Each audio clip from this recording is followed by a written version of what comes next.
All right, hey, social media, check it out, guys. So, the old Tiki Taki here decided they want to be funny on one of my rabbit holes, right? So we're gonna have to dive into that. Now here we are, right? We got me making this thing over here. So I looked into it and I went and looked at the content, right? Because I posted to Facebook and I posted to other places. It was fine everywhere else. And I looked at it and I looked at the content and I went, oh, could it be that reason? Let's go look into it.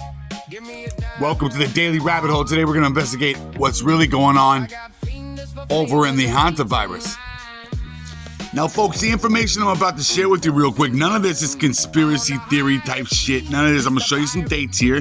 Look, we got the 24th of December, right? All right, okay, cool. Look what happened. This eggs are launched at Queensland lab breached with virals of Hendra virus, the Lisa virus, and the hantavirus. All right, they're all missing. Interesting. Let's look further in this rabbit hole. Oh, really? We've got the hantavirus vaccine 2022. The United States Patent Application publication over at Buck Ray, whatever. Okay. Okay, what's going on here? United States, related to this or that or the other thing, reference to publication, date, when did they start working on this?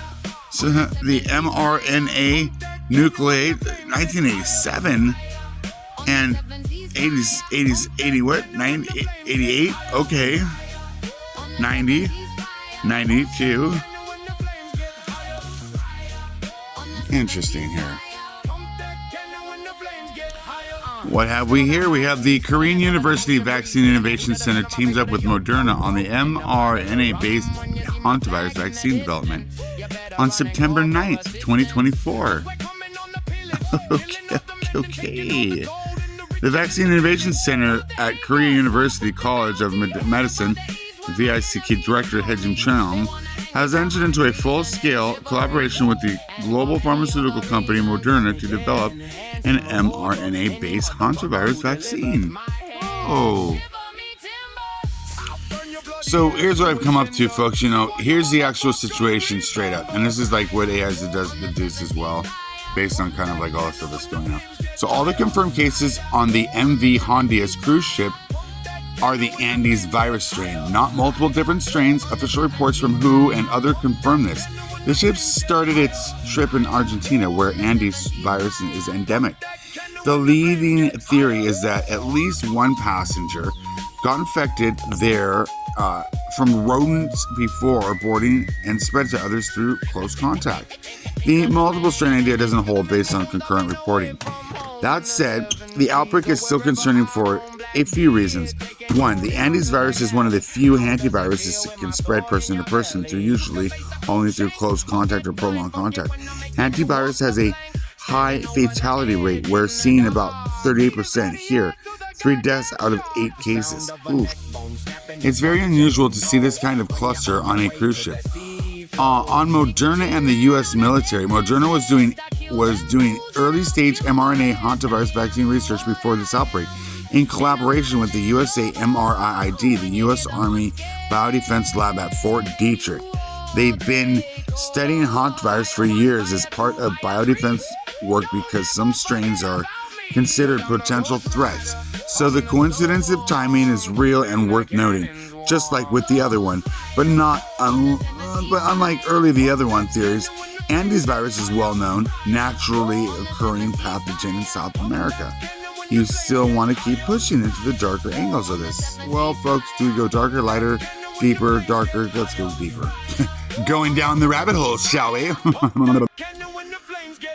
Moderna has already been working on a hantavirus mRNA vaccine for years. Preclinical work published in early 2024. That means they had already identified hantavirus as a target worth investing in.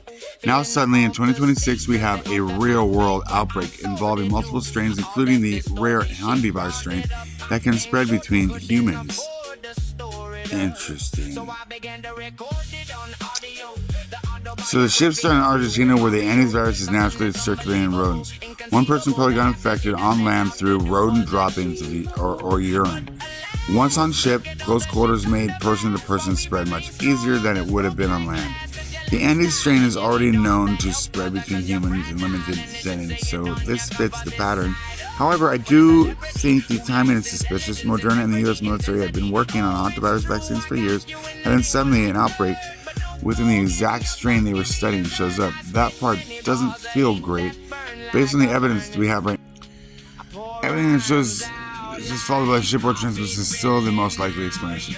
Multiple strains idea turned out to be incorrect, so that's what we do know. I was like, dude, this is some kind of. It happened in a very controlled, isolated environment, a cruise ship. Perfect conditions to study real-world human-to-human transmissions. That is a little too convenient, but I mean, it's, I don't know.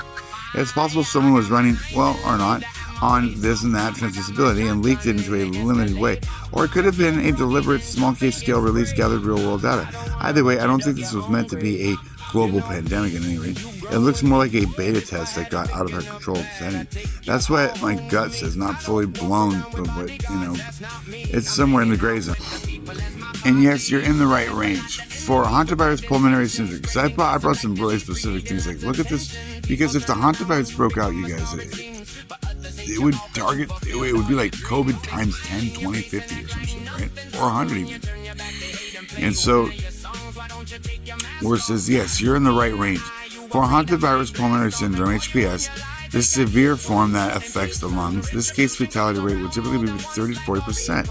The CDC specifically says about 38% of people who develop the respiratory symptoms perish. The Andes virus, the strain on the cruise ship, is on the higher end, often cited around 35 to 40%, sometimes up to 50% in certain outbreaks. So when you said 30 to 40% or 38%, you were correct.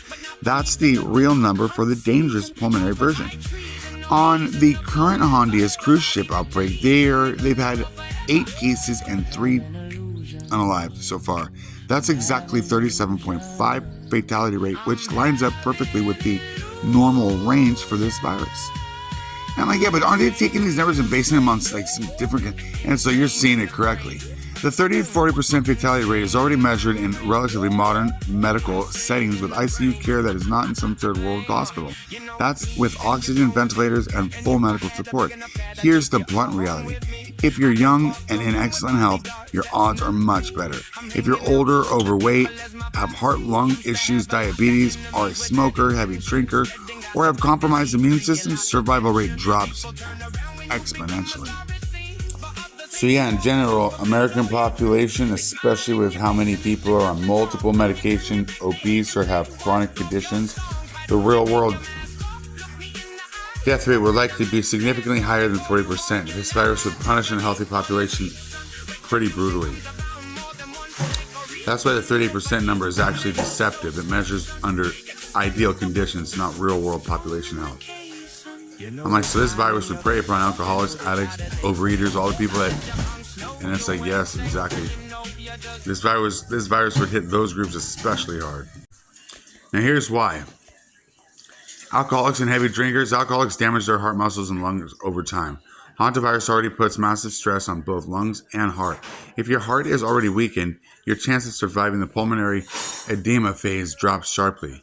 Addicts, many hard drug users, especially meth, opioids, and crack, damage the lung and heart. Poor nutrition, weakened immune systems make it even worse. Now, overeaters, obese people, severe obesity puts constant pressure on the lungs and heart. When hantavirus causes fluid to the lung build up, someone who's already struggling to breathe because of excess weight is in serious danger. Bottom line, this is not an equal opportunity virus. It disproportionately unalives people with pre-existing heart and lung damage or compromised immune systems.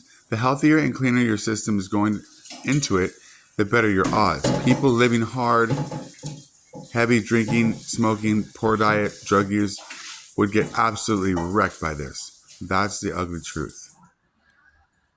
So, folks, stay safe, stay healthy, be safe, be healthy. Always, this is just the daily rabbit hole. Whew. And it's a dark one because keep your eye on this one. Gotta get out of this rabbit hole.